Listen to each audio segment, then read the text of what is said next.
let's not be so quick to glance over. Yes, I think about it. Mhm. Yes, it comes back. Mhm. Even if it's only for a beat, it comes back.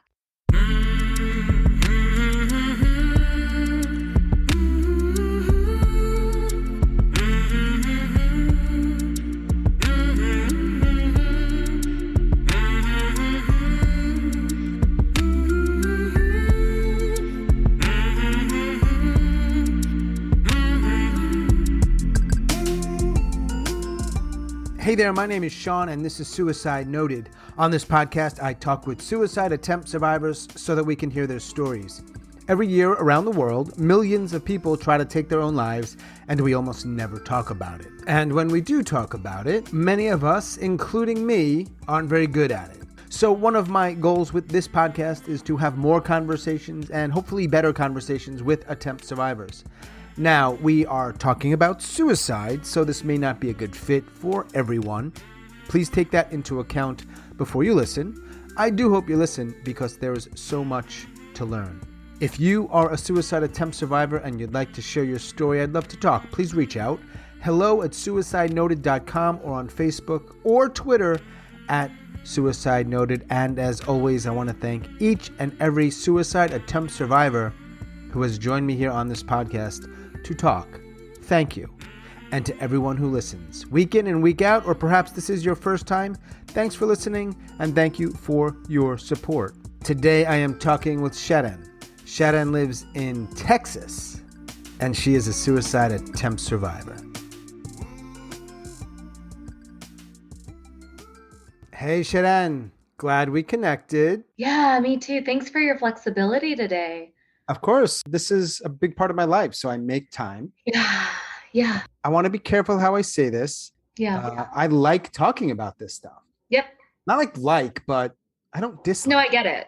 Yeah. Yeah, you're not averse to it. You don't have an aversion to it. No. Yeah. Do you like talking about it?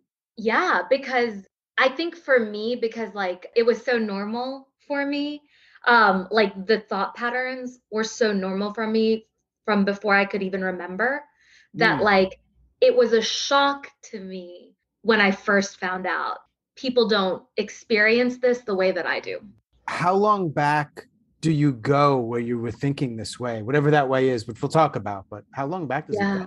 Okay, so this is gonna sound absurd, but like I don't remember a time where not wanting, like I didn't have the terminology suicide. I didn't have the terminology, I didn't have terminology, period. But I don't remember a time thinking, I don't want to be here. So like the first time, I think I was in seventh grade, the first time someone in my school died by suicide. Seeing the reaction of this, I mean, like they brought in the counselors and like people were just like bawling. And that was the first time I really was looking around and just like, this isn't normal. Thinking about this, I mean, like the fact that somebody could actually do something about it hit home at that point. But just seeing the reaction of how devastating and jarring it was the first time that I just kind of was like, oh, something's a little different.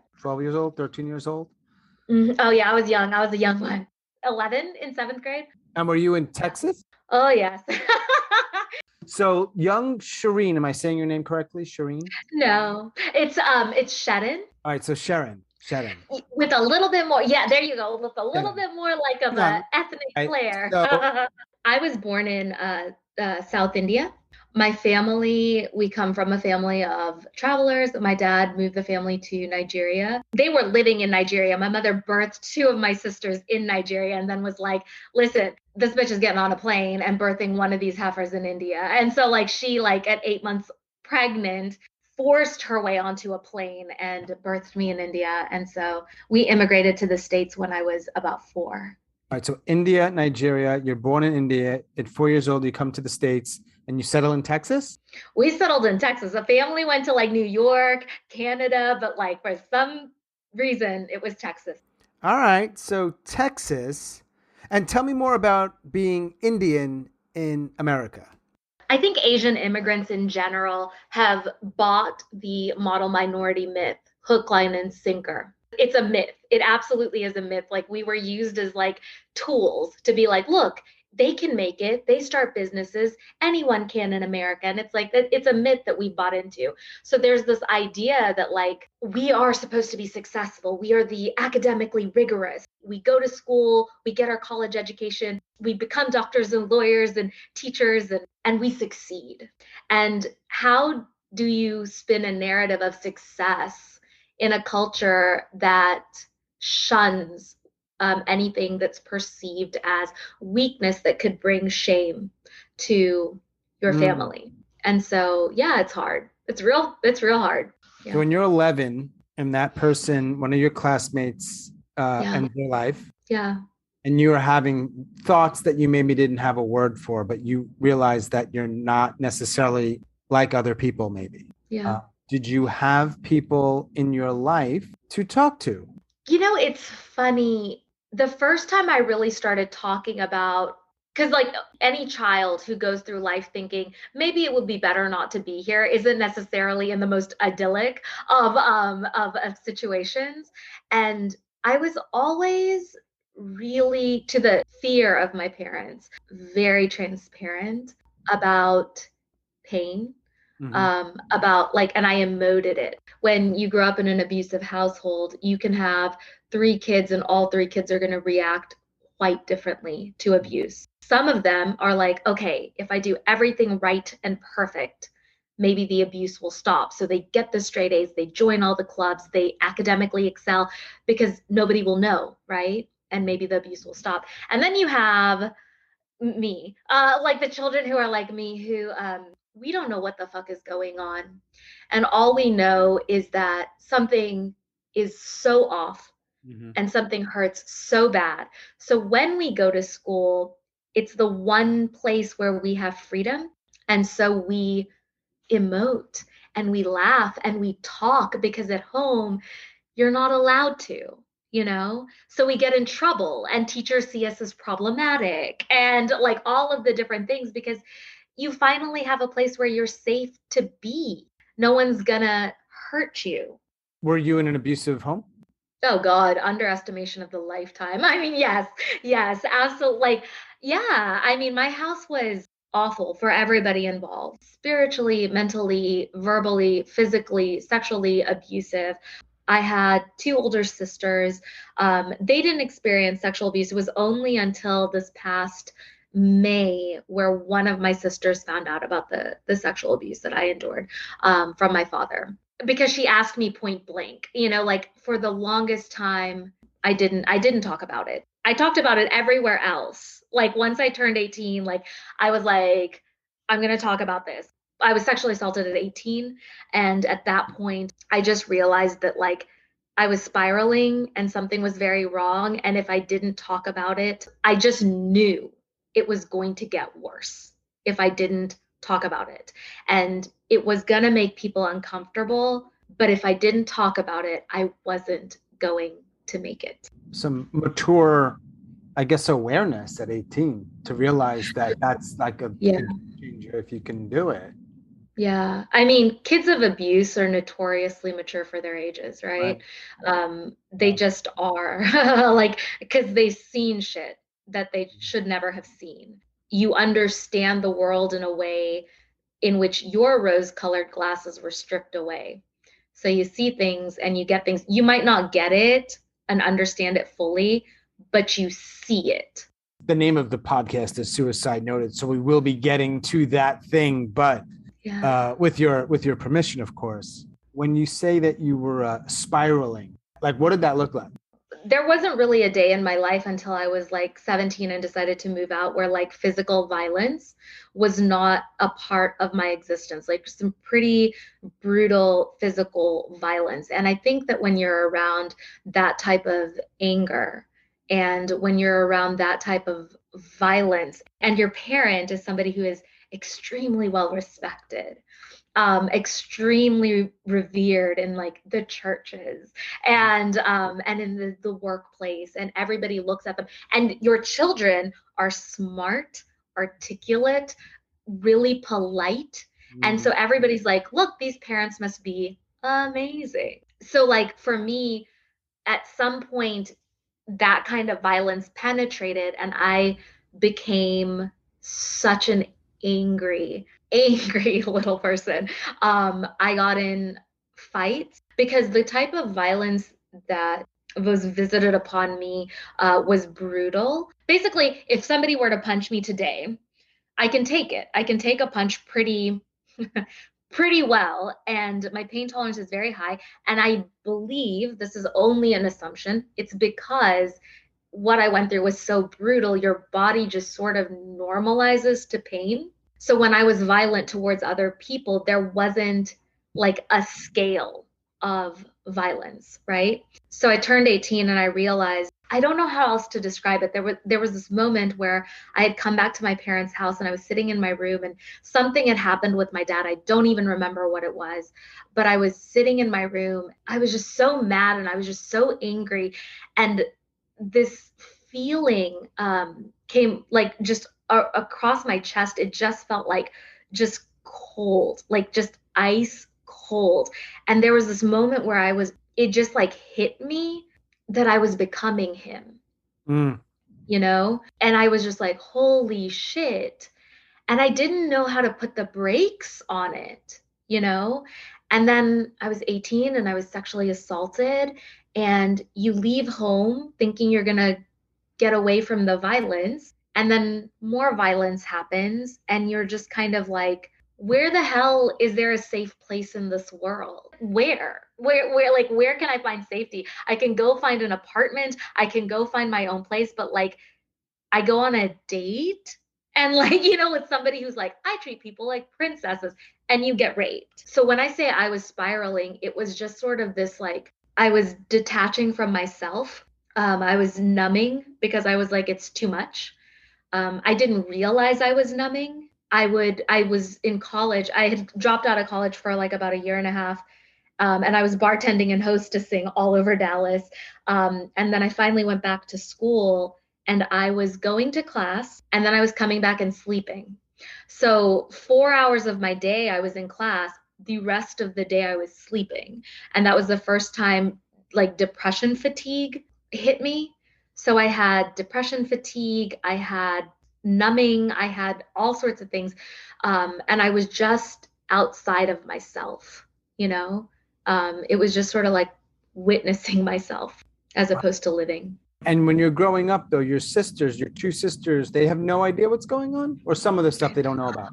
Well, I mean, we were all physically abused. There was definitely a scale, right? So my dad is a very well-known teacher. My sisters excelled academically. So a lot of our abuse, ironically, stemmed from academics, right? Like, so if I took my math homework down, because he was a math teacher professor, if I took my math homework down for it, because he corrected it, when I was making mistakes, just like the blows were just like raining down. And it was like if I couldn't get a problem correct, I mean, it was just bad. Like I had hair that was like down to my like waist, and he would like wrap his hands like in my hair and just like drag me. Like, so they were seeing it, they were hearing it, that abuse. The sexual abuse, no, the sexual abuse took place late at night when people were asleep, so like that, they had no clue. They had no clue what was going on as far as that went. The stuff that he did was awful. I mean, awful. And like you also you take into account the fact that our culture, right, which is one that is very patriarchal and one that says women, like my dad was very quote unquote progressive in a sense that he never believed in like we have to get an arranged marriage. We have to be married off young. He was like, get your education, go to school, get an education. That was his focus, be financially independent. But like the way in which he went about ensuring that that happened was with a totalitarian brutality. It's an unfortunate thing, and it's something that I'm very, very, very mindful of now with age. I have a tongue that can cut you to pieces, and that's a learned ass behavior that I learned from the best of the best how to destroy someone verbally. That is why I am if I don't have something to say, like I do not speak in anger, I do not yell, I do not scream, I do not enjoy it, because I know what I'm capable of. That's in you. So, All right. So at 18, you have this mhm. awareness that if you don't make a change or something, I'm paraphrasing a little bit, you're not going to make it. Yeah.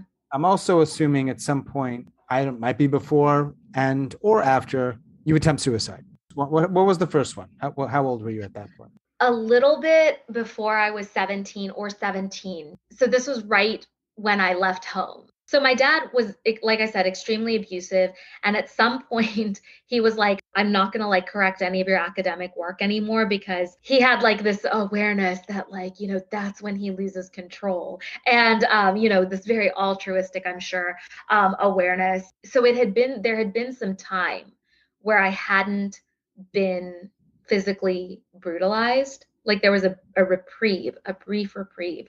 And then something happened. I think like a teacher called and left a message about my attitude, something. And that night was hell. It was just hell. Like it got really, really physically violent. And because I had just had this moment where I could breathe, and then it was like it just happened again. And it was so awful. And both of my sisters were in college at this point. So at this point, I'm very much so alone. I just remember being like, no, like, no, I cannot, I cannot do this. I cannot endure any more of this. I physically do not want to. And we came from a really religious family, and I was very religious, but like at that point, I was just like, no. And all I knew, this, I mean, like, this is before like Google, and like, like how to like type in, like, how do I do this? All I knew is I had an awareness that if you took pills, and I didn't even know what kind of pills to take. All I knew is that my mother is a nurse and works in the hospital. And so we've got a cabinet full of something. And I grabbed, ironically, I grabbed the quote unquote right bottle of Tylenol, which was a big ass bottle of Tylenol, like a huge, huge bottle. And I don't even, Sean, like the truth of the matter is I didn't know what I was doing. I had no clue, but all I knew is if you took enough, chances are you wouldn't wake up, you Mhm. know? So I didn't know what I was doing. I just remember pouring out what I perceived as a lot and taking them and just curling up in bed and being like, cannot, I cannot wake up tomorrow. Whatever the fuck I did, I didn't take enough. Like I don't even think I came close to taking enough. To this day, I will not Google what the lethal dose is, because I think like I had a friend who was in pharmacy school who was like, there is a lethal dose, and I will not Google it. I will not look it up. But I woke up. And it's weird that I'm getting like emotional about it now. I just remember that feeling of waking up and being like, again, like again, there's no end. Mm. And I couldn't see an end. I went to school that day, and I remember my friend, we went to Sonic for lunch, and we were sitting and I just started crying. And I told her what I had done, and she started crying. Because she drove this old station wagon of her parents, and she was just crying, and she was just like, take the car. I know my parents. My parents would let you take the car. Like, take the car and just go, just leave, just whatever, just like we'll find a way, like just. And I just remember crying, just sobbing and being like, I don't know if I can. I don't know if I can. Like, I don't know what to do. I don't have money. Where do I go? How do I do this? And so, like, a couple months later, I did end up leaving my house and got a job at a restaurant. And the woman who was there, I had gotten a job at a restaurant, and the woman who was there, she just knew something was wrong. And we talked, and I told her kind of what was going on at home, and she co-signed. She co-signed a lease for me to move into a home. She knew a person who knew a person, and they literally like saved my life and got me out of my house. Yeah, I don't know how. I don't know how I would have survived without that. I think I would have figured out how to do it again Hmm. if I hadn't. What did your mom say? My mom is, it's not a good situation there either. It's not a good situation there either. I feel like I outgrew my mom around the time I was 13 years old in maturity. It's real hard. It's real hard when you have a dad who's that abusive, like that abusive, and you have a mom who hates the fact that it's happening, but then sometimes throws you under the bus because she knows that he'll keep you in control. So if you do something that she doesn't like, she'll start talking at a louder volume and he'll hear and he'll come and regulate. So she used it and hated it. So it was this gaslighting sort of situation where it's like, well, mom doesn't beat us like this, so she's safer, but she's also not safe. Like it's like it was just weird. And I remember once when I just remember a really, really awful night where it was like 3 o'clock in the morning and my dad just was not relenting on this homework that for some reason, the man kept putting me in fucking math classes that I had no business being in. Like, why the fuck was I in pre-calculus and AP calculus when I'm not good at math? Like I hated pre-calculus. I it's so hated it. awful. What the fuck is the point of it? Like when in your life are you going to use this shit unless you're like an engineer? It was just a really brutal night, and my mom finally came out and was like, I just remember her going, if that's the amount of brains she has in her head, like that's the amount of brains she has. You can't beat it into her. Some wisdom And there, though. There's some wisdom I there. know, right? And I just remember he was getting more violent and he was getting more angry because he did not like being challenged. And I just remember in that moment thinking, because that night he had beat me so severely that I think I was around 15 or 16. He had beat me so severely that at one point I lost all control of my bladder. And I just like urinated like all over myself, like I lost it. And instead of stopping, he made me go upstairs to change and then come back downstairs. So that was the brutal night. So that night when she came out and I noticed that he was getting more and more violent and she was like, I'm going to call the police. And she like picked up the phone and he like tore the phone out of the wall. And I realized at that point, like this ship is going to go down and go down fast in a bad way. And I remember me at 15 looking at my mom and saying, go back to your room, close the door. It's only going to get worse if you stay. So just like go. And she did. Do you talk to either of them? Oh yeah. So I'm 38 years old. I was serving overseas in West Africa when COVID hit. I was with the Peace Corps. There was a worldwide evacuation of Peace Corps volunteers. And I came back home and I hadn't lived at my parents' house since I was 17 years old. It's come very full circle with my dad. Like it has been a journey coming to my healing with that kind of brutality. But my dad was diagnosed with dementia while I was serving overseas. And when I came back, because I didn't have a job, because the volunteers had been pulled, I became full-time caregiver of my father. Right when I came home, his dementia had taken a dive. We are at the place where he cannot be left at home alone. He's unstable, he's incontinent, he doesn't really, like all the things that a person needs help with. So I became my father's caregiver about a year and a half ago. If this isn't a book, there is no book. If this isn't a book, then books aren't a thing. Okay. Yeah. If this isn't a book and or movie, and you don't have to take that route, of course, Yeah. but then there are no such things as books. Yeah. Yeah, it's my life has kind of been that way. So I would trade it in a heartbeat for a much more normal story. I have a friend of mine who dealt with a lot of abuse, and we're recently talking. She says, I'm grateful for every part of it. Right. Mhm. I'm like, Mhm. okay, I didn't deal with that kind of abuse, but I don't have that kind of whatever. I'm not Yeah. grateful for certain things in my life. I don't see how it made me the man I am, but some people do. It sounds like, given what you just shared about you wish it could have been different, that you don't feel that way. Yeah, no, I think it's bullshit. I think that we are quite capable of becoming and evolving and morphing into the people that are so capable of compassion and kindness and maturity and awareness without having to endure unbelievable amounts of suffering. You will never hear me say, I am so grateful. Like I am But so you don't grateful talk that way for, anyway, though, do you? no, Why do we no. do? Why would you all of a sudden have an accent like a drawl?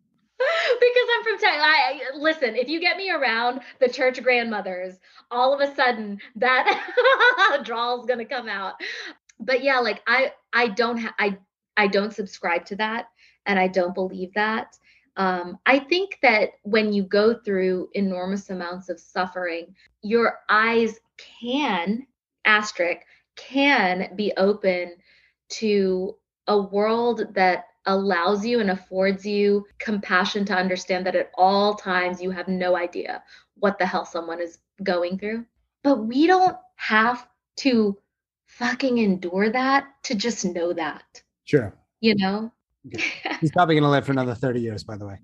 He probably is. And honestly, about 10 years ago, 10 or 12 years ago, I was doing a reading. Somebody was doing a reading for me, a tarot reading. They said, like, your dad's going to be in a prison of his own mind towards the end of his life. It is going to keep going for quite some time. So, yeah, I very much so believe that he's going to be around for quite some time. So after you attempted at 17 years old, that was over 20 years ago. Mm-hmm. I'm not much of a math person either, but I could figure that one out. Was there another one? Yeah. So I said I told you I was sexually assaulted when I was 18. Yeah. That was real hard because I was at the time I was very religious. I was definitely one of those people that was like, listen, you cannot go below my neck. Like I was just like, because this is the Lord's. And so like I just was What very what much religion are we talking about? I was very Christian. But like a very specific sect of Christianity, which is Seventh-day Adventist. Kind of extreme. Yeah, I would say so. Like there's a hell of a lot of rules and a hell of a lot of we are the ones that got it right. Everybody seems Well, I to mean, everybody seems to think what religion doesn't think that about exactly. themselves? That's what everyone thinks, or it wouldn't be a religion. But the context was that you were right. I don't even want to use the word conservative because that doesn't seem right, but you know what I mean. Like you were. I was devout. Okay. And so like when that happened, it was such a like, oh my God, I was like, what the fuck is the point of like all of these things that I've been doing to like maintain virtue if it could just be snatched from you, right? If without anything, it can just be taken. Just somebody can walk in and go, that's mine. That's for me, you know? And it was very jarring. And I became extremely numb. I'd struggled with eating disorders for a very long time within my life. So like the eating disorders got worse at that time. And so you have like depression that set in. Shockingly going through what I went through in my home. Depression as I know it now, depression as the entity that I know it so well now, did not manifest the way it did until that sexual assault. And I think that's because so much of my childhood abuse, sexual abuse, had been repressed. And when the sexual assault happened, like that shit just started seeping through the cracks. 2 years after my sexual assault, when I was in college and I was sleeping all day every day. I remember going to bed one night and definitively going, I will not, tomorrow is my last day. I'm not going to do it. I knew how I was going to do it. And I was like, this time we're not messing around with like pills. We're not messing around. Like we're going straight to a source. We're cutting that shit off and we're going, like we're done. And I went to bed remembering like I had very definitively made that decision. And then when I woke up in the morning, it was so potent within me. Like it was so potent, like that I wanted to. And something in my fucking head went, Shannon, this isn't normal, quote unquote normal, whatever the fuck that is. But I was like, Shannon, this isn't normal. Say something, like say something, talk about it. And so I called my sisters and I just said it. I was like, I went to bed last night thinking that today I want to kill myself. I haven't changed my mind. I don't know what to do. I don't know. I don't know what to do. And of course, my sisters stopped, dropped, and rolled. And like, they did what they do, which is they started prayer circles. like one sister's in like med school, one sister's in like living her life in like Boston, and they just like had groups of their friends like stop studying, stop whatever, and just start praying. I I do believe in energy. I'm not a religious person anymore whatsoever. But I do believe in energy. And like at the end of the day, I think I was interrupted. Whatever my plan was, because I Mm-hmm. reached out, because I said the words, I didn't just say I'm struggling. I didn't just say Mm-hmm. I'm hurting. I said, I went to bed last night and I wanted to kill myself and it hasn't gone away. I don't know what to do. I think because it interrupted, I had a chance to breathe, because it felt like all the air, like when you press the air out of something and then you seal it and there's like nothing in there, there's like no air in the thing. That's what I felt like. Just I had no air. And that little moment gave me a breath. So yeah, so that was the second quote unquote Right. intent Yeah. to do it. What was the plan? Well, I went to bed going, I'm not taking a chance on anything. I didn't know jack shit about hanging myself. I didn't have a gun, but what I did know that I did have were razors. And like I knew from people who had talked about it. I knew how to cut. I knew like how not to, like what how not to cut, and so that was the plan. Like just slit your wrists and just go, Mhm. like you're in college, you have a bathroom, like just do it. Yeah. That was however many years ago. Are you glad that you're not dead? I don't know how to exist in that space. That's a very, yes, I don't have a feeling one way or another. Here's what I know. There are so many platitudes out there of it gets better. Um, And what I know is that that is a very incomplete and trite thought. mhm. Like it's not that it gets better, it can get better in waves. But Mhm. for those of us who dance so close Mhm. to death, this is a friend that will visit us again. Mhm. And you can do well for a couple of years, Mhm. but I guarantee it, you're going to see its face again.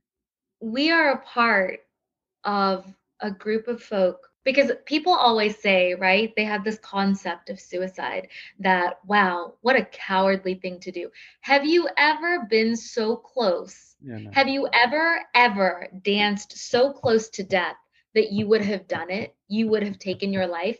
Because if you ever have, that is not a coward's game.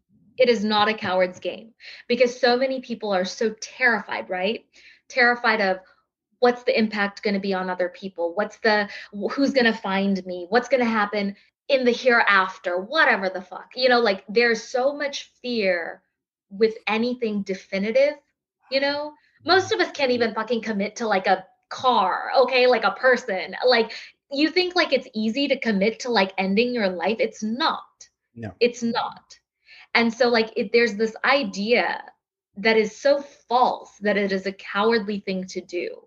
Most of society does not have that in them, Mhm. you know, to be able to follow through in it. You might have the thoughts, but for those of us who have been there up close and personal to it, it's not a coward's game, you Mhm. know, and it is very serious and it takes a lot of determination. The opposite of suicidal is you have peace, you have calm. It's not happiness, it's not joy. It's because all of that is temporary. All of that is so temporary and fleeting. And we've sold this message to people. It gets better. And what is the message of it gets better? The message of it gets better is it gets good. It gets, like it gets better. So like there's light and there's joy out of this darkness. And the truth of the matter is that's not life, yo. That's not life, you know? who exists in this like microcosm of a world in which you are just, there's just so much joy. That's not the world and that's not life. And I think people, I'm going just from my own experience here, that there are these messages people send that say, are you happy yet?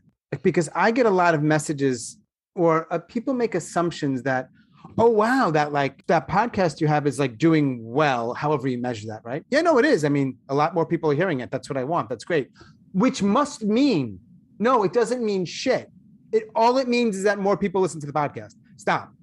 It doesn't mean I'm happier. It doesn't mean I'm better. Yes, if I were homeless and now I'm not homeless, there are some like basic needs that I can meet that help my life. You know, like I can get food. I'm not suggesting, like, there's a difference of having food and not having food. The conversations mostly stop. Like, oh wait, Sean, this other area of your life, you're doing what appears to be well. Sure. So that, no, it doesn't mean anything other than that.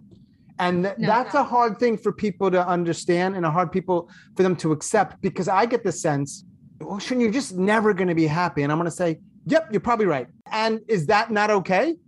Does that mean that we can't talk? Does that mean we cannot be friends? Does that mean that our relationship is predicated on me being okay? Because if it is, fuck it. We're not going to have a relationship. And that's very hard to find. It's weird. Is the only life that is meaningful one that is happy?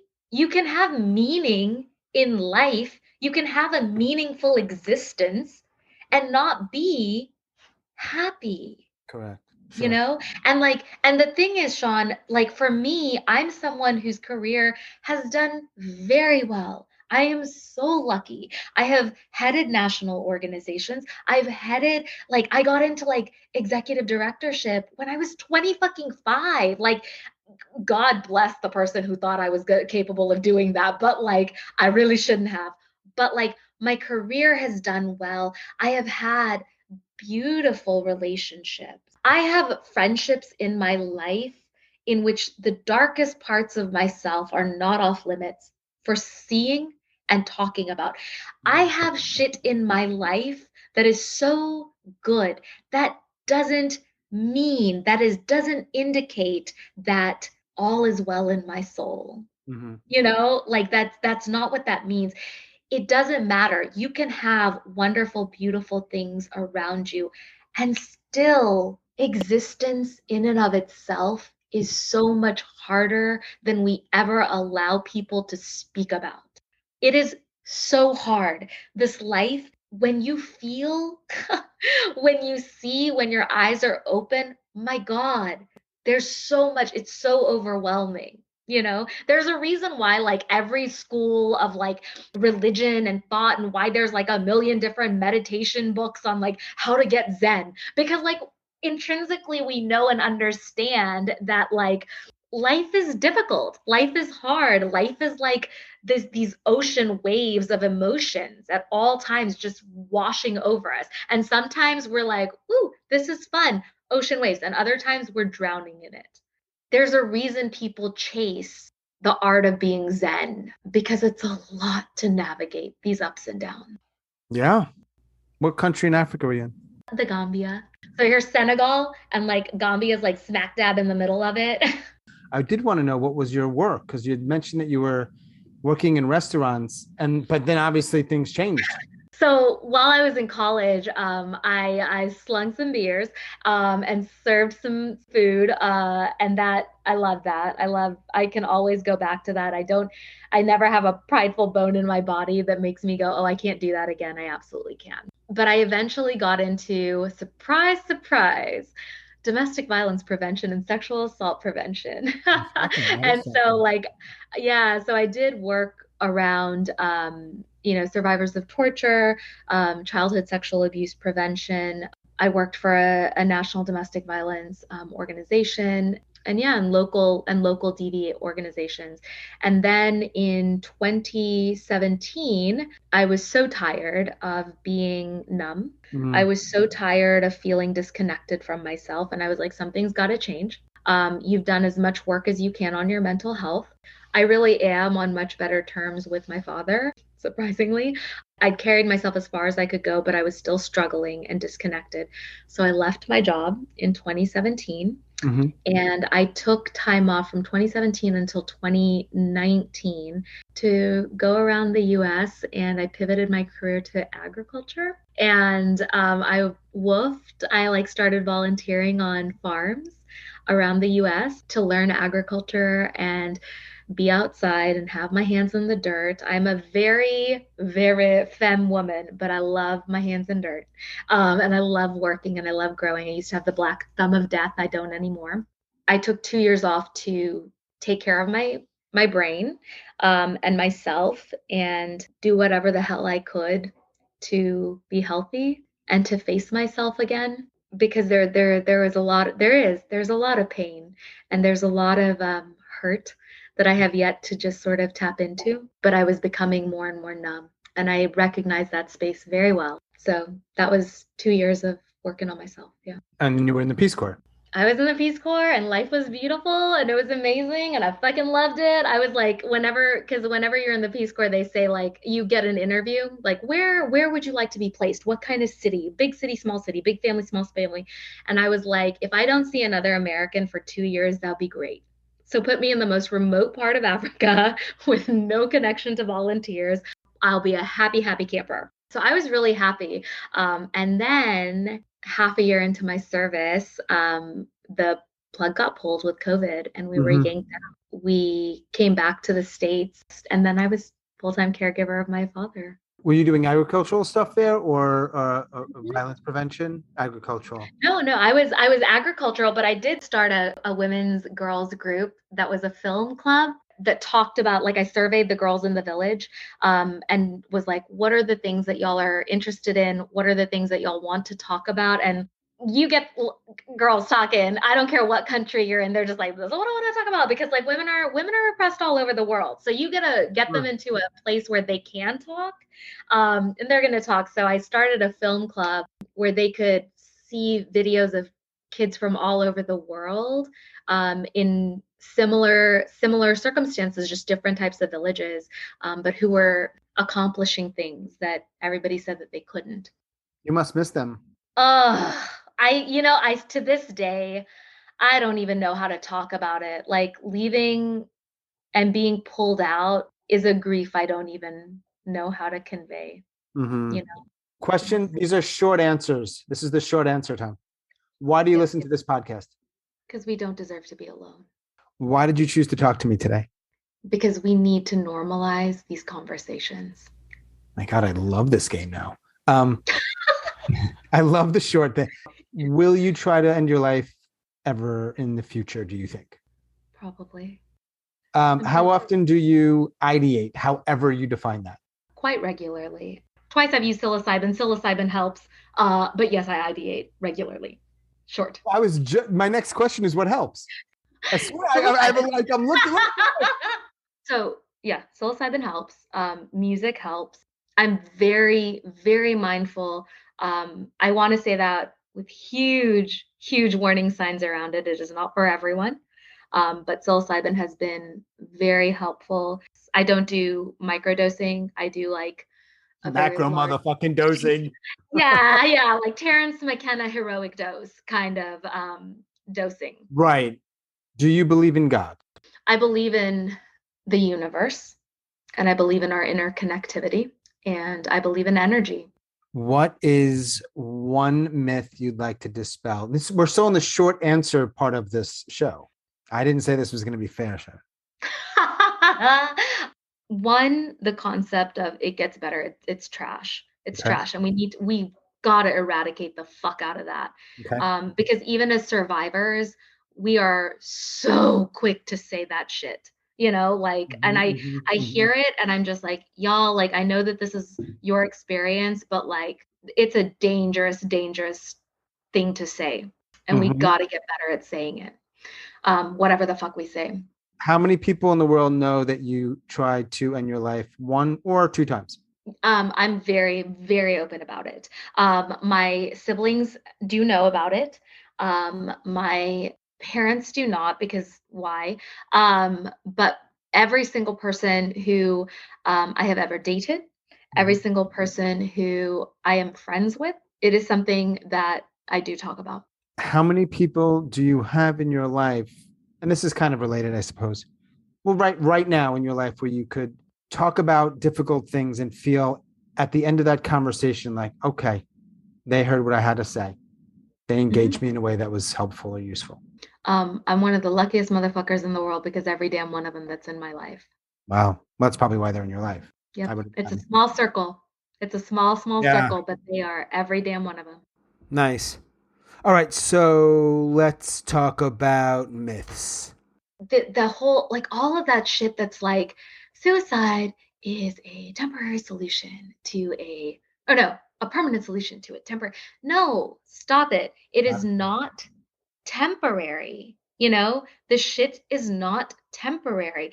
And even if you are somebody who attempted and you moved past it, if you were to ask them, which I'm sure you do, and I've heard you do it, how, like, do you think about it? They might say, yeah, it moves pretty quickly. But here's the thing, let's not pause. Let's not be so quick to glance over. Yes, I think about it. Yes, it comes back. Even if it's only for a beat, it comes back. Suicide, I think that people would be shocked to find the number of people in high level leadership positions who navigate this shit and who never take when I took time off in 2017 to take care of my mental health, I was at the peak of my career. I was in my mid 30s. That is not the time a woman should be taking time off of work in this society. Because to come back closer to your 40s, to get into the workforce as a woman, it is an uphill battle. And there are too many people suffering and too many people in this who our society has not created a space for them to heal. So there's a lot more people who are experiencing this than who are talking about it. Totally true, for sure. When you said you were numb, did that imply also drugs, alcohol, drugs? Surprisingly, I am one of the most straight edge motherfuckers that you will ever find in your life. Right. Except Now for I that. now I dislike you. Trust me, it makes dating quite difficult. Because if you're just like, yeah, like I don't really like if you were to ask me how many times I drink, and I could tell you on less than one hand in a year. Right. How Okay. many times I drink, and I All don't right. really do anything else. Yeah. When you were going through all the stuff from teenage years on, did you ever see counselors, therapists, psychologists, psychiatrists? No. Okay, so I am a very cerebral person, and from a very young age, I would see things and I would deep dive into it on my own. So I would be like, I'm having an emotion, and I'm telling you, Sean, I don't know how or why I was like this from a young age. I don't have an explanation for it. But I would have an emotion and I would go, why am I having that emotion? Is there something else that's going on that's informing this emotion? Is this emotion genuine, or is it coming from something else? Am I upset about something? Like, that's literally how I was. Not on macro doses of shrooms. No, the first time I did shrooms, I was like 32. So like, no. Okay. But So you didn't. So you sort of self-counseled, for lack of a better word. yes, and I do think therapy is trash. Going. Sorry. I want you to speak the truth here on Suicide Noted. So it sounds, and I'm guessing here, you'll correct me if I'm wrong, of course, you did not take any psychotropic meds for anxiety, depression. The reason I ask is I did some stuff abroad and I couldn't get my meds at the time I was taking it, made it very difficult. So you were in the Gambia that you didn't need to do that because you weren't on meds. No, here's the God's honest truth. I always knew that I had aspirations of doing international development work. I always knew that that would come with working with states and governments, like governmental organizations. It is damn near impossible when you have mental health struggles to make it through because they'll document it. You're done. Exactly what you just said. Yeah. And also for exactly what you just said, there's no way they were going to send me to the middle of the bush in West Africa. There's no way I was going to get those. They're just the meds, Right. Sure. So my whole life, no. All right. What are your days like? So caretaking for my dad was a mind fuck. And not just because my dad was an abusive fuck who did all these things in my life, not just because of that. Anybody who is caretaken for somebody who has a cognitive degenerative disease, it is a mind fuck. Mm. You are very much so tied to home, and that's it. Because like I do like my solitude. Listen, COVID was not hard for me as far as not seeing people. I really relished time away. For the last year, it was caretaking 24/7 around the clock. And then I trained a full-time caregiver to come in twice a week. And then this past June, she comes in 4 days a week, which freed up my time. And with that free time, I started applying for positions and jobs and interviewing. I'm starting my consulting business on the side. What are you consulting? I do a lot of business consulting. So like I've mentored women in their careers like since I was 28, 29, you know. So I've been mentoring women and helping women negotiate salaries because many women don't negotiate salaries and having and being leaders. I've been doing diversity and equity work since you could get fired for talking about it. Mm. And so what my consulting business does is I help organizations who actually say they want, like the lip service of like, we want diversity and equity. Like, how do you actually do that? Mm-hmm. How do you actually like go from forward facing talking points to internally revamping your work? If there's somebody out there who hears this, and there will be, who is considering suicide, this is a tough and arguably loaded question, and you don't know them. And if you've heard the podcast, you know I typically ask this question.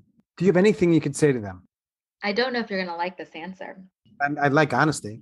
Okay, I'll be honest, I mean, because this I think goes back to that myth. You just reminded me of the myth that I was ah, talking about. I come from the school of thought that if somebody wants to choose to end their life, they should be allowed to end their life.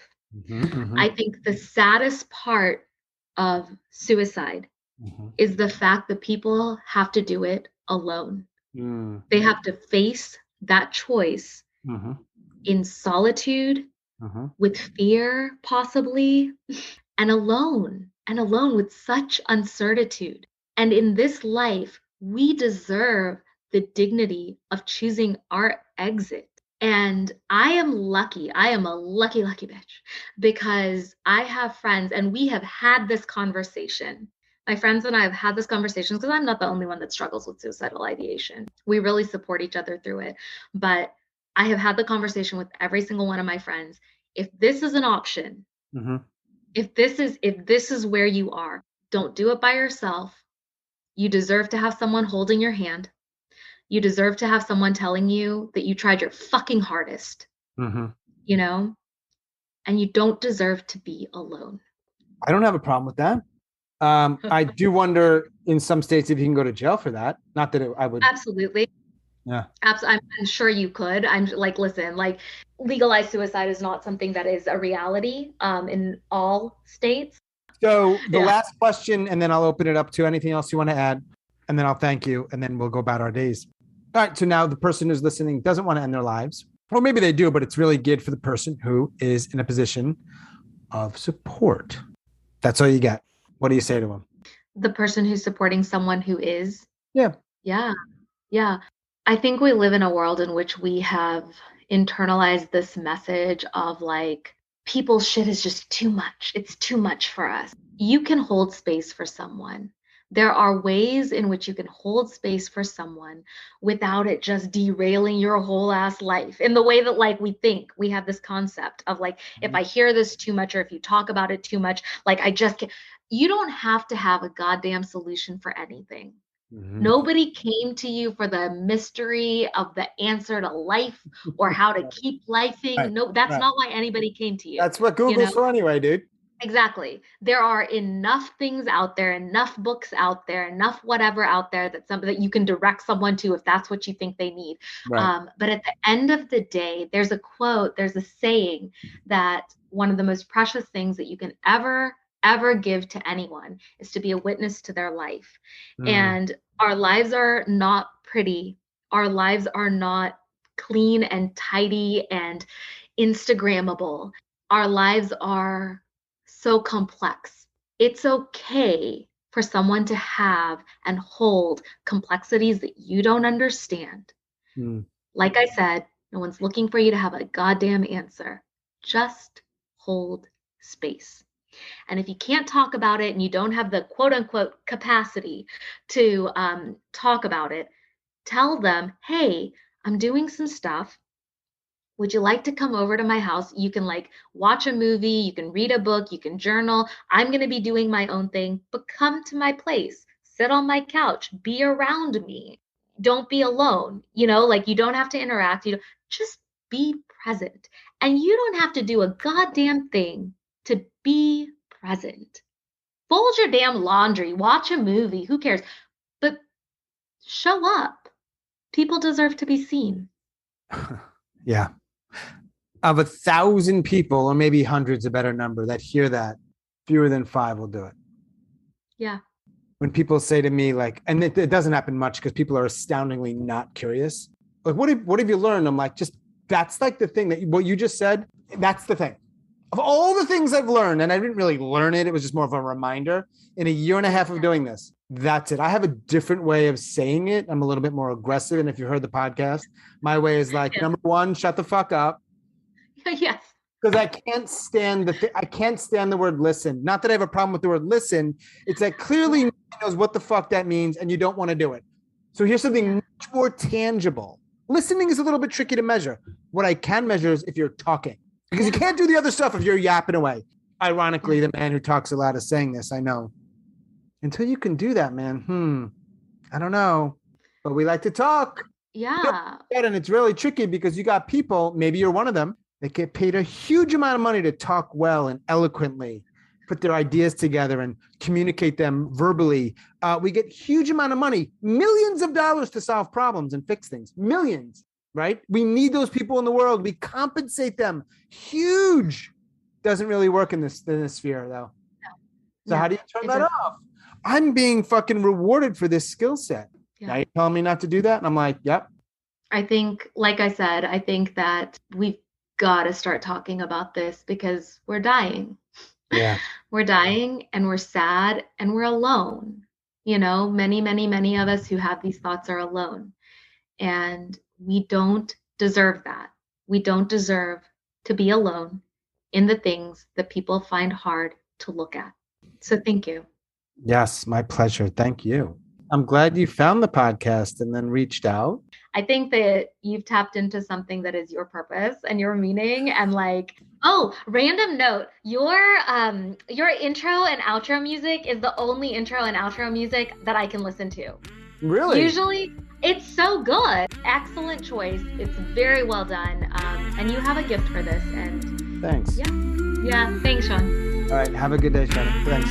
Thank you. Bye. As always, thanks so much for listening and all of your support, and special thanks to Sharon out in Texas. If you are a suicide attempt survivor and you'd like to share your story, I would love to talk. Please reach out. hello@suicidenoted.com or on Facebook or Twitter @suicidenoted. And I know I say this a lot, but if you listen on Apple Podcasts, please rate and review this podcast. It really helps people find it. Thank you so much for that. That is all for episode number 77. Stay strong. Do the very best you can. I'll talk to you soon.